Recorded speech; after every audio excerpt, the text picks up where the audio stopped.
കൊച്ചിയിൽ നടിയെ ആക്രമിച്ച കേസിലെ അന്വേഷണം പൂർണ്ണതോതിൽ നടക്കുകയാണെന്ന് DGP ലോക്നാഥ് ബെഹ്റ വിലയിരുത്തി.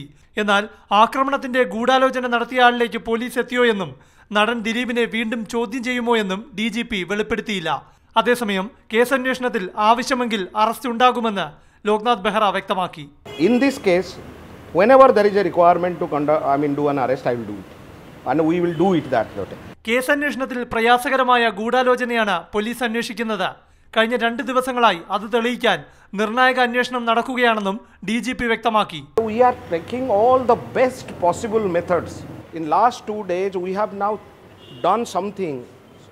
അതിലെ റിസൾട്ട്സ് ഞങ്ങൾ പ്രതീക്ഷിക്കുന്നുണ്ടോ നോക്കട്ടെ. അന്വേഷണ സംഘത്തിൽ ഏകോപനക്കുറവുണ്ടായെന്ന മുൻ പോലീസ് മേധാവി TP സെൻകുമാറിന്റെ കാഴ്ചപ്പാടിനെ താനും മാനിച്ച് മുന്നോട്ട് പോവുകയാണെന്നും ബെഹ്റ പറഞ്ഞു. It is a view he has expressed, so you must respect that. I also respect that. I want to take step forward, not backward. അന്വേഷണ സംഘം സമ്മർദ്ദമില്ലാതെ ഏകോപനത്തോടെ മുന്നോട്ട് പോവുകയാണ്. ഫലത്തിനായി ക്ഷമയോടെ കാത്തിരിക്കണമെന്നും ലോക്നാഥ് ബെഹ്റ പറഞ്ഞു. മാതൃഭൂമി ന്യൂസ്, തിരുവനന്തപുരം.